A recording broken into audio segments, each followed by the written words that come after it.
Good evening, everyone. It's Lindsay from Cosy Owl.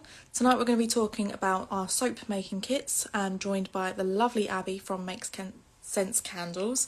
Can't even speak anymore. And so I'm just going to get her added to the live.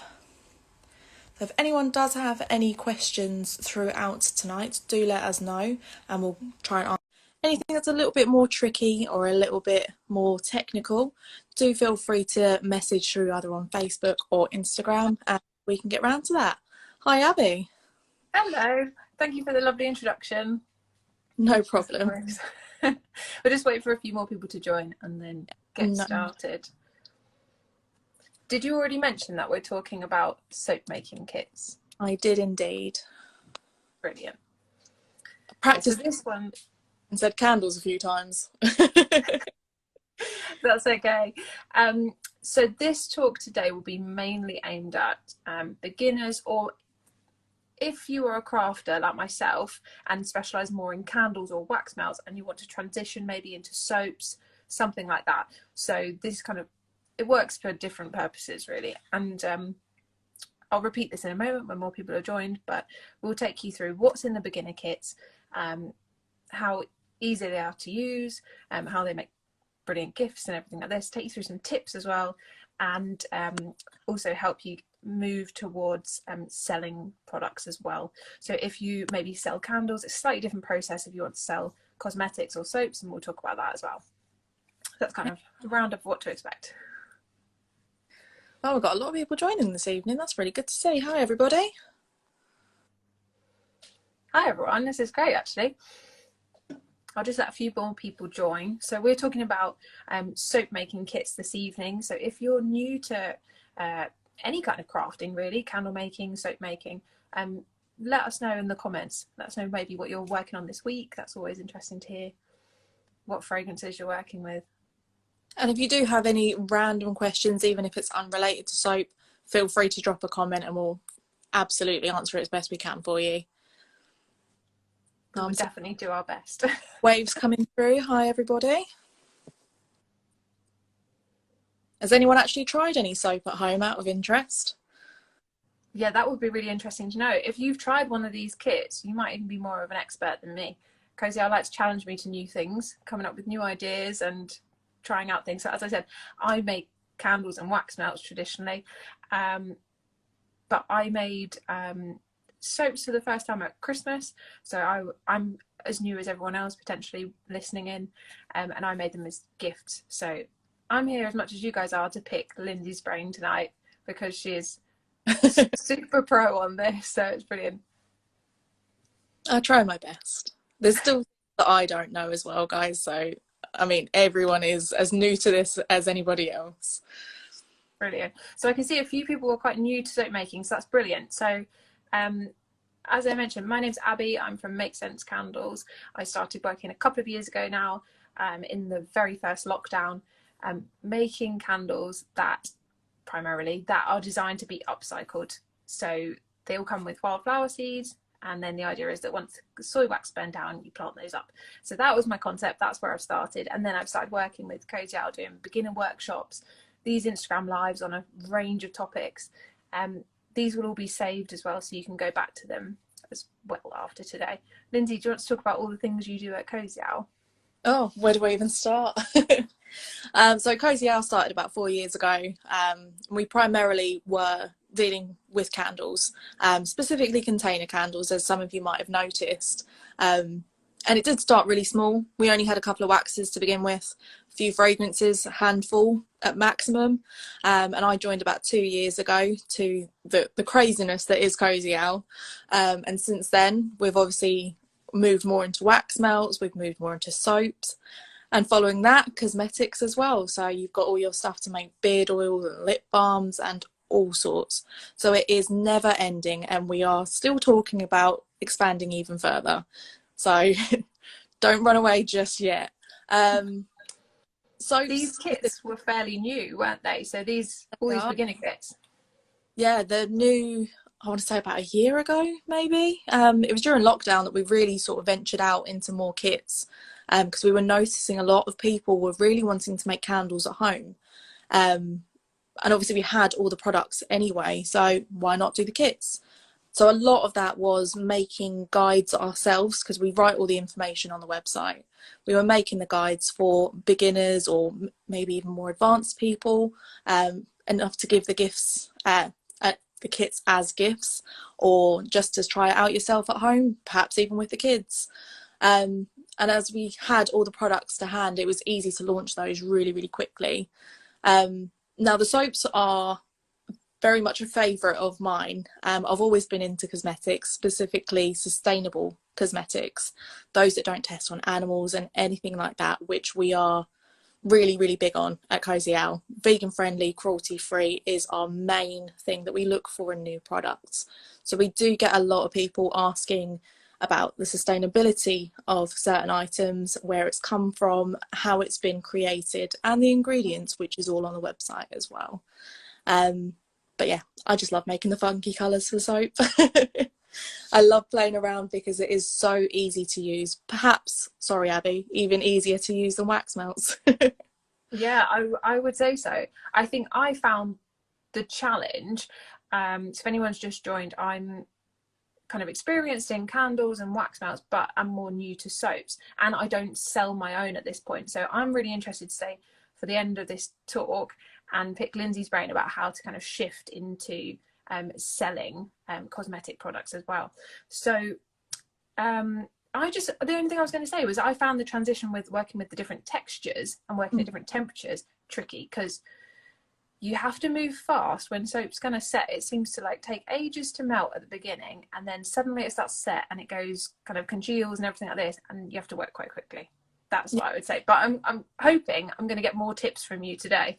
So in these beginner kits that we're talking about, they're, for a price point, they're all under £20. So they're a really affordable way to sort of start things off. I started, as I said, with a candle making kit, and that from there launched into starting my own business, because the actual steps and instructions in the kit are foolproof, and they're really easy to follow. And as much as we'll talk through tips and things today, those are all kind of on the guides and things like that on the website, or you can ask the team for extra information. They're really easy to follow, and that then is your best practice for taking things forward, and then keeping on that same method. Obviously you'll try different things, you'll experiment with different colours and fragrances, but that's your kind of go-to base to start off with. So in the kit, I'll start with the moulds, so they're the most vibrant and exciting. Tell me, Lindsay, if there's anything that differs between the kits as well, because I've got the patchouli, if I'm saying that right, kit. Yes. There's not too much that differs. You get the same mould in every single kit, because we found that was the best selling mould. The only differences are the mica powders used to colour the soap and the essential oils. Brilliant. So this was in my kit, so I've got 4 moulds that are quite deep actually for soap. So they're kind of, if you've ever tried wax tablets, just to show you the difference, that's like a wax tablet depth compared. So I like holding up products and showing you the difference there. So you get those moulds for 4, but the actual kit itself makes about 6 soaps. So you get 400 grams of melt and pour soap, which you basically chop into little bits, and then you can either put them in a double boiler, so that is just a jug and a saucepan underneath with water, or you can chop it into little pieces and pop it in a bowl in the microwave. And then the method there is a case of popping it on for 30 seconds at a time, checking it, stirring it, and making sure with your thermometer that each time it comes out of the microwave, don't put metal things in the microwave, that you are not going over 75 degrees with that, because you don't want to scorch your soap. So yeah, it's really, really simple. So you're basically just melting down the melt and pour in the title soap that comes in your package. You've also got the moulds I've talked about, which you can reuse. So if this is a good way of getting started, working out what kit you need as well. And then you've got 25 grams of mica powder. And I've used this in candle making, soaps. There is so much, and I've said this before to Cosy Owl, you get so much that actually you can keep using it again and again and again, because you're only going to actually need about half a teaspoon of this in your soaps, if you want to include it. The melt and pour soap I talked about was white in my kit. Sometimes it comes clear, but do you offer just white in your kits? I believe it is just white in the kits. We found that holds the colour the best. It gives a more vibrant result rather than the clear, which would be more translucent. So you would see the shimmer throughout, but the white is versatile. Yeah, brilliant. That makes sense. You have also got essential oil in there. That is patchouli. There is 10 mils there, and I've used this, and yet it's still pretty full, to be honest, because you only need about 30 drops of the essential oil. I'm going to pick Lindsay's brain in a moment about the difference between essential oil and fragrance oil and what's going on there. But you only need a very, very small amount, and it's super easy to work with those. And then, what am I missing? What else is in there? I think that's everything that's in the kits. Yeah, pretty much. There's not too much to it. It's nice and simple. Yeah, so there's not many ingredients that go into it, which makes the process easier. But also, you know that those ingredients, as you were mentioning at the beginning, Lindsay, are like chosen by Cosy Owl, all pretty much measured out for you, are safe, and all of the good qualities that Cosy Owl talk about all the time. So vegan friendly products and everything like that. Is there anything there you wanted to sort of mention further? I know we talked about not having like CMRs, things like that in fragrance oils, but is it a good time to go on to why we've got essential oils in this kit and how to use them? I think it is. Essential oils are primarily found in cosmetics. Now, they are all vegan friendly and cruelty free. That's not to say that you can't use fragrance oils. Our fragrance oils are actually suitable for a majority of uses, even down to really bizarre ones. And you'll see if you've ever seen any of the documents that are on the website. Now, obviously, we use the fragrance oils primarily for candles, in which you've kind of got a lot to play around with. You can work between 6 and about 12% without causing too much issue to your product. But cosmetics are very, very different. Now, essential oils, it is just generally a rule of thumb for essential oils. They do all have IFRA documents, but we've found that the essential oils we've chosen, specifically you were saying about 30 drops in the kit, now that's only really about 3% of fragrance, which is nothing in comparison to wax. It's pretty similar with fragrance oils. You'll see on the IFRA documents that the percentages range between 2% to about 11%, so it really is sporadic. The IFRA document, or IFRA, I say it so quickly people don't understand, controls the safe level of fragrance that you're allowed to use in a product. Now, the reason we've gone for essential oils in the kits is because they are very much the same, but with fragrance oils there are so much that differs with that. But also, on a point that you said earlier, it acts very quickly, doesn't it? Once you've melted it down and you start adding your things to it, it gets set really, really quickly. It gets hard. That's called acceleration, and it only really happens with soap that we've found. It doesn't happen with wax at all, really, because wax holds its temperature for longer, which is fantastic if you're manufacturing. Soap, on the other hand, it's a bit tricky, especially if you're being very, very careful as a beginner, because as soon as you start adding anything, really, additives to the soap, it will start to accelerate. And that's all the components binding together to make that gorgeous, lovely soap at the end of it. But it does set very quickly. And so once you add your fragrance, you really want to be at the stage that you're going to be pouring, because otherwise it's just... Yes. Yeah, that's really, really interesting, because knowing that, I would have probably looked a bit ahead in the recipe or instructions, sorry. So yeah, that makes total sense. But the good thing about soap is you can remelt it. Exactly. But if you're using fragrance oils, you have to keep in mind your flash points and everything like that as usual. And the idea of when you're putting your essential oils in or adding anything, keep mixing, make sure it's all going all the way through. What I like about the kind of approximate information in the recipe, where you can add 30 drops, etc., and I think there's slight different, I think it might go up to 40, but Give or take, yeah. Yeah, you can basically, it's a bit like you're making your own perfume. You can kind of decide what strength as you're going that you would like, and I would say it gives a true sort of representation while you're making of how the scent will come out at the end, which slightly differs to candle making for me. But all of the essential oils I think work really well with the soaps because they give a sort of spa-like scent. So if you haven't worked with essential oils before, go back to our previous slides and check about how to work with them, because again, with fragrance oils and essential oils, more isn't necessarily more. You could be, violating some of these things in the documents, the IFRA documents that we've talked about. And essential oils, because they're natural, don't necessarily mean that they're safe, and not all of them can be included. So there's a few things there that I know I've mentioned with Stacey before. She's very hot on her safety, and I always make her be bad cop and tell everyone about that.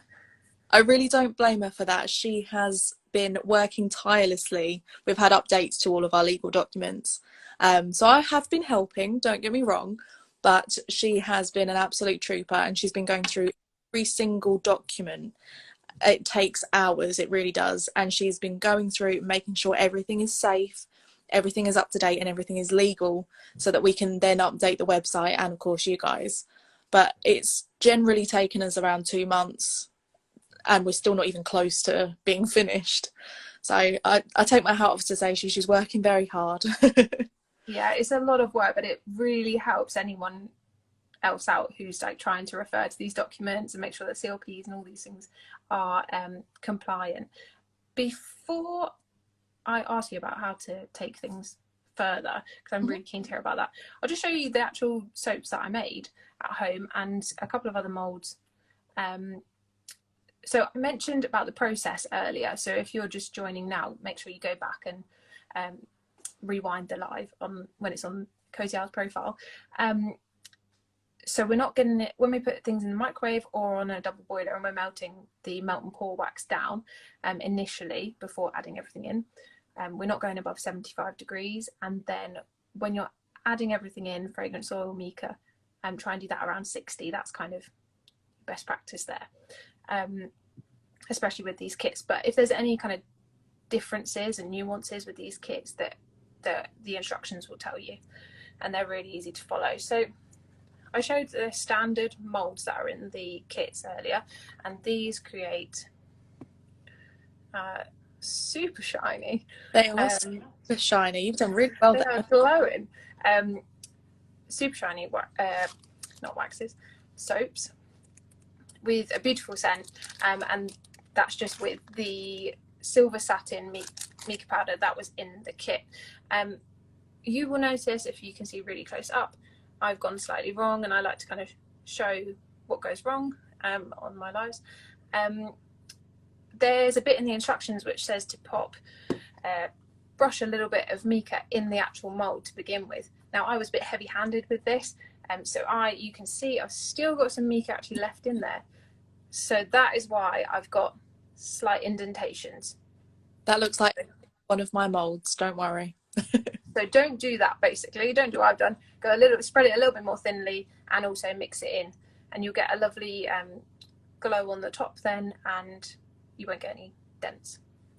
I also have been experimenting with the B-shaped mold, which I saw on the website and absolutely loved, but I didn't realise how chunky it is compared to sort of wax melt molds, and therefore how durable and how nice and thick it is as well. So that's nice and deep, perfect for soaps. It'd be a bit too big for wax melts and things like that. You'd have to go supersized, but they are really easy to use, really easy to pop the soaps out and create, because they're so I don't know how to describe it, but because the patterns are so like strong, they and indented, they do really make everything uniform when they come out, so you can expect like perfect batches. Where's another mistake I made? If you over pour, it's quite difficult to, unlike a wax melt, to get that clean shape. So I'd just say pour slightly under, because the mica, just use sorry Lindsay, that's okay. If you do that, just use a peeler and it gets nice sharp edges on the soaps. It's really, It's like really, a vegetable peeler. yeah, just a normal Brilliant. kitchen peeler. You get that really nice sharp edge, and it doesn't leave any sort of grains either. It's literally like peeling vegetables. These Oh, are amazing. Perfect. Love that tip. I did on those, so those bee molds came out. I'll show you a bit closer up. I popped a little bit of gold mica in the bottom of that one, so I've got a bit of a gold effect on top that I brushed into the mold itself, and then the silver satin is just mixed in with the rest of it. Yeah, that one again slightly dented because I went a bit OTT on the mica, but this one's perfect. These just are really cute gifts, like straight up I gave them to people because they look more intricate and like you've worked harder than you have, basically. I love that. And then I just experimented with pink with gold there as well. Wow. So I haven't done that much experimenting yet, but what kind of things have you made? I saw on the guide there's a honey scented one in those bee molds. Yes. Well, I have to say it is Hayley, another girl that does these lives, that has the most fun experimenting. She makes all of the content for the websites and social media. But I have to say I did train her. So what we tend to do is, like yourself, we experiment with all the different mica powders because that is our main colorant for the soaps. We also experiment in adding different things into the soaps. When Hayley first started, I had just discovered a lot of different ways to make soap. And we were using a lot of the carrier oils that we had to make it really bubble up. But there's a lot of household things you can use as well, which gives the soap an amazing texture. One of my favourites to do is just with the essential oils. I use a silver satin mica powder and a very thin mould. I actually use the wax tablet moulds, just make a hanging bar of soap. But I use caster sugar or granulated sugar, but in a higher quantity than perhaps you normally would. And it gives this very abrasive effect, which is fantastic for exfoliation, but it also really bubbles up the soap. But it just looks incredible with the mica powder in there as well. Super, super shiny. It's fantastic. I really do recommend trying it. That does sound brilliant, and I love the recipes on the website about for sugar scrubs and lip balms and things like that. Been experimenting and trying. Someone's just asked, is there a video on soap making? Absolutely. I believe the lady's name is Michelle. It's not me that controls all of that side. But she does our YouTube videos on soap making, and that's from a beginner level to a more experienced level and more into selling as well. She is very, very informative. She has a lot of great information herself because she is in the industry. She does take it nice and slow on the videos, which I appreciate because I tend to find that I go too fast when explaining things. So she really does slow things down, thoroughly explains each individual process as she does it on the video, and will go back and reiterate those points as well. But obviously, being a video on YouTube, you can scroll through and get wherever you need to. Yeah, I think that's really helpful because sometimes when I do make alongs on the live, it's not quite conducive to kind of demoing different things, and sometimes wax and soaps take ages to melt initially, so you can go at your own pace. It is right. Right, let's get into the nitty-gritty. If I wanted to sell any of my soaps, what would I need to do first of all to like test that they're all okay? So first things first is you would obviously conduct your own testing at home. That can be trialing them with friends and family. I wouldn't go any further afield because then you encroach on legalities. So test them yourselves, make sure they are up to the standard that you want them to be. But then you'd need to go a little bit further. So the testing for all cosmetics, not just soaps, is a CPSR or Cosmetic Product Safety Report. And that is done by a chemist or otherwise qualified person. But to get to that stage, you will need to create a product information file.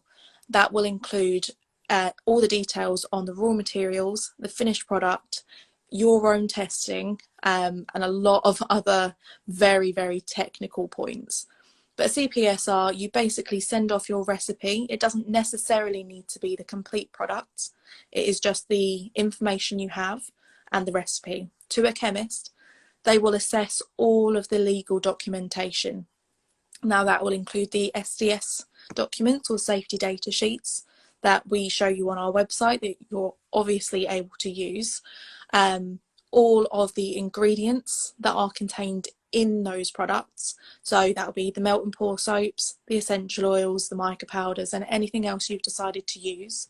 If you are using otherwise sourced items like household items, sugar, for example, you will need to get that from a wholesaler who can provide you with those legal documents.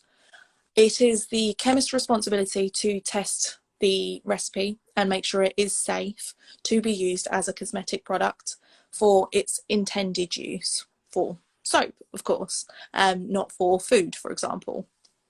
And they will either pass or fail that product. Once you have that product passed, it is pretty much the same as candle making or wax melt making. You will need to have a craft insurance. You will need to set yourself up as a business. I won't go too much into that because that's specific to the person. But there, you can start selling.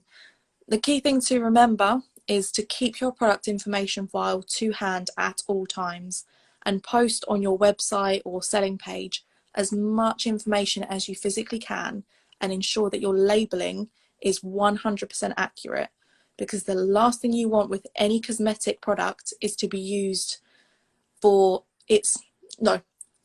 against its intended purpose. Don't know where I was going with that.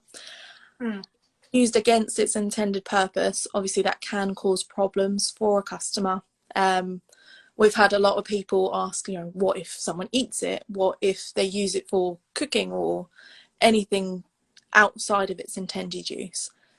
If all of your information, all of your testing and all of your labelling is correct and you have the correct insurance, that is entirely the customer's fault for using it incorrectly and not your own. So it's really, really, really important to make sure all of your information is on point before you start selling. That's the only stipulation with cosmetics. But once you get going, it sounds really difficult. It's really, really not. Yeah, so this is it's the testing process. It's just that extra step to get it to market. So while you're putting in the effort for all your branding things or your marketing and all that sort of stuff, this is just one thing that actually you'd expect as a customer yourself. So you'd expect company to be legitimate, compliant, etc., and you just the same with CLPs and candle making, that you want to know what's in your ingredients because you're putting them on your body. Absolutely. And on that point, Abby, I don't know if you wanted to touch a little bit on how you found getting your labelling all correct for your items before you started to sell. Was that particularly difficult for you, or how did you find that? No, not at all. To be honest, I did refer back to the guides on Cosy Owl's website, which I obviously do each time I'm doing a live, so I'm kind of at an advantage because I go back and I read everything and refresh. I have been more nervous around cosmetics, and that's why I'm really keen to talk about this today and dispel some myths, because that would be my stumbling point. I'm happy to give them as gifts and things like that. I found the setting stressful of these when they accelerated, but now I know how to get around that, so that's better. But once you've got the model, or you've found other examples for your safety labels, CLPs, or you would find someone in the field basically trying to do what you're doing on this cosmetic side of things, and follow an example there, and also make sure you check in as well. So I think it's more, the thought of it is more scary, but chatting to you, and I think people hearing you today or listening back will really help. It's just like a checklist effectively. Do you guys have any guides on it? We do have a few guides that touch upon it. I myself started about a year ago gathering as much information as I physically could to be able to hand over to customers as to what goes into product information file, selling within the UK and the EU, because they are completely different now, annoyingly, but the process is exactly the same. and obviously the cosmetic product report as well, there is so much that chops and changes, from soaps to shampoos to lip balms to body creams. It is very specific to the products, but we are gearing up to create a massive article that's going to be posted on our blog, basically explaining all the build up to selling cosmetics, whether that be soap or anything else. There is a lot of information that we keep on hand, so any questions you do have, do not be afraid to ask. Just email whoever. Is enquiries@cosyowl.com. You can message us on Facebook, on Instagram, on Pinterest and YouTube, I believe now, and we will get around to answering you. It'll be myself or my colleague Stacey primarily, and anything we don't know off the top of our heads, we will find out for you. We do also refer to our collaborations and our friends in the industry, yourself, Abby, Victoria at Cosy and Country, and Michelle. We do ask you guys, because you're doing it yourselves. That is the one downfall that we have. We are a supplier. We're not manufacturers. We don't make and sell these products, so you guys know more about that than we do, but we can talk you through the process based on our own experience and based on conversations we've had. The industry is massive. There are a lot of forums online. There are a lot of chat rooms. We open up our comment section to people like yourselves, who are trying to get into the industry one way or another. So people are out there and willing to help.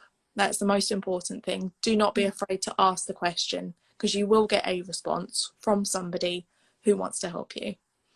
Yeah, definitely. I think it's useful to make sure you're not just asking on a Facebook group or a forum, and you're actually doing the research as well. And look at when the websites were updated or created, because potentially the legal things have changed. Yeah. With any rules for selling with the EU or anything like that, I keep all my sales in the UK to make that easier for myself, because things have changed. And I also worry about things getting lost in transit and smashed up, especially when you've got glass containers, things like that. So that's what I personally do. But I think just be careful. Take forums with a little bit of a pinch of salt as well. And that goes for even opinions, because I see a lot of people with the labeling and marketing side of it, or pricing, getting almost scared to even launch and things like that before they've even touched the safety and compliance stuff because of comments on these things. So definitely take advantage of speaking to the team at Cosy Owl. I Please. certainly do. I do on these lives every time, and just find a way to get my questions in.